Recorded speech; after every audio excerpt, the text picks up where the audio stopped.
Hello, you're through to the 111 emergency helpline. Are you calling about yourself or someone else? Myself. Thank you, and could I take your name, please? Yes, it's Robert Pearson. Thank you, Mr. Pearson. What can I help you with today? Well, it's my eye. I don't really know how to say this. It's sort of, it's just come out. It's come out? Yeah. Okay, Mr. Pearson. What I'm going to need you to do is wait. Wait? Yes, just wait. I don't understand. Wait for someone to call me back? Wait for what? Just wait, please, Mr. Pearson. Okay.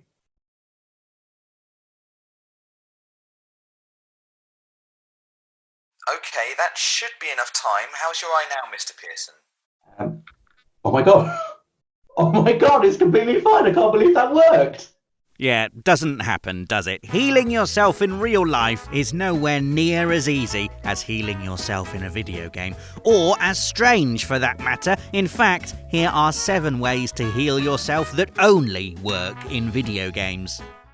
Number 1, Resolve in Ghost of Tsushima, which is basically another way of saying Jin heals himself by being determined to heal himself. And I absolutely love it. You can fill your resolve by killing enemies, performing perfect parries, executing standoffs, and generally just being a really good samurai, and then spend it on special moves like the good old get out of boss battle free card that is Heavenly Strike, or press down to heal yourself.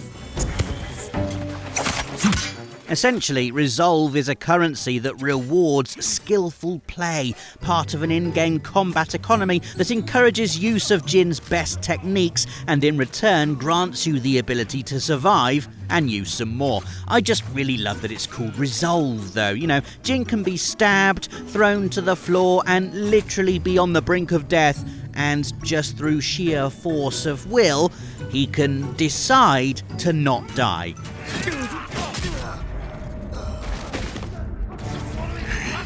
I will not die, but all of you Mongols will.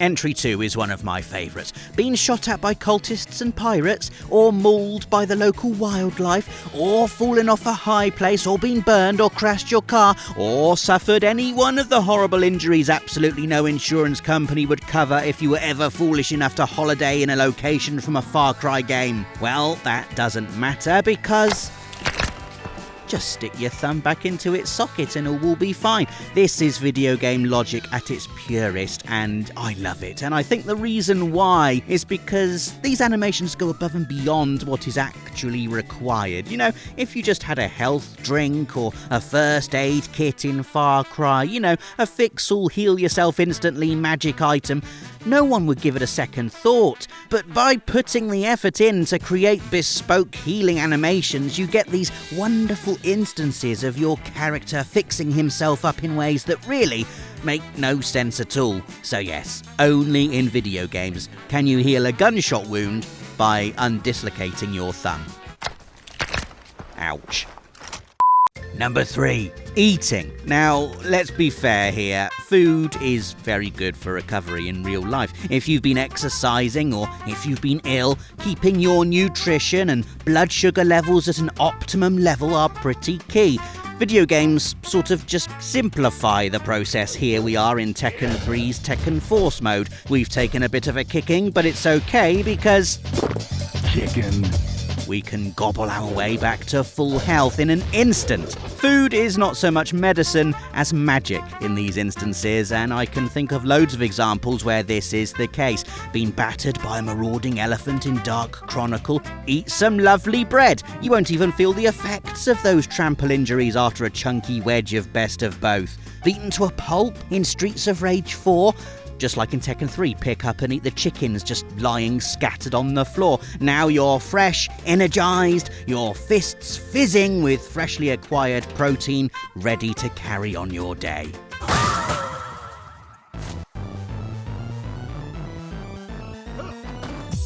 Yeah, sorry mate, you'll have to stay dead. I've eaten all the chickens now. My favourite example of this healing method comes in Resident Evil 4, however, where Leon can erase all the zombie bites and horrific lesions that come from having your legs stuck in a bear trap simply by eating an egg raw. Oh, gross. I know they're supposed to be good for you and everything, but I'd honestly rather shove my own dislocated thumb back in its socket than eat one of those raw.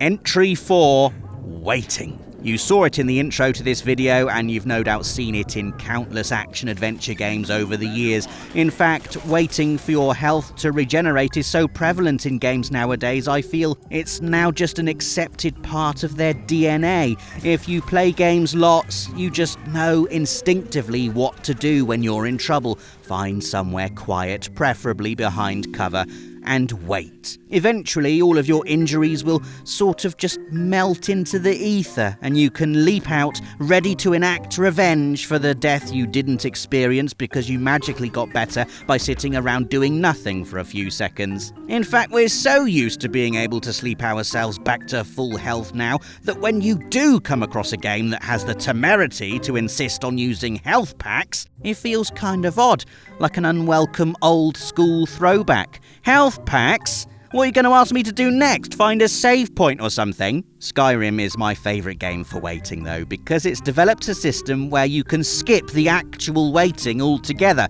As long as you aren't next to any enemies, you can wait. I'm doing inverted commas, you can't see it. You wait for an hour, the game skips ahead, and you're right where you left off, except now you're fully healed. The Uncharted series enables you to wait heal as well, but has a neat explanation that works beautifully with the fiction of Nathan Drake's world. When everything turns black and white and you can hear Nate's heartbeat, that's not because he's injured, it's because his luck is running out. So waiting in Uncharted is not so much about healing yourself as recharging Nate's ability to Han Solo his way through a gang of mercenaries as they repeatedly fail to land a shot on your leading man. Yeah, good things come to those who dance through hails of poorly shot bullets and punch their way to victory like a Hollywood action hero.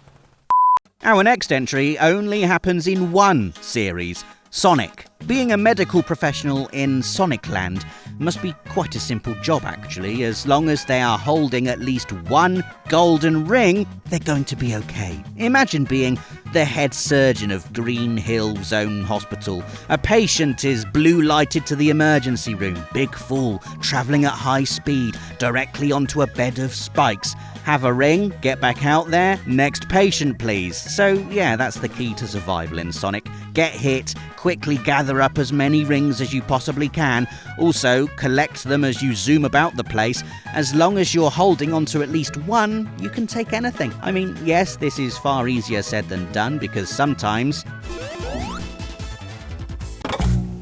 that can happen, but it's nice to know where you stand. No health packs, no eating things, no waiting. Goodness me, can you imagine telling Sonic to wait? That would be like telling me to stop forcing Metal Gear into Friday features where it absolutely doesn't belong. Kept you waiting, huh?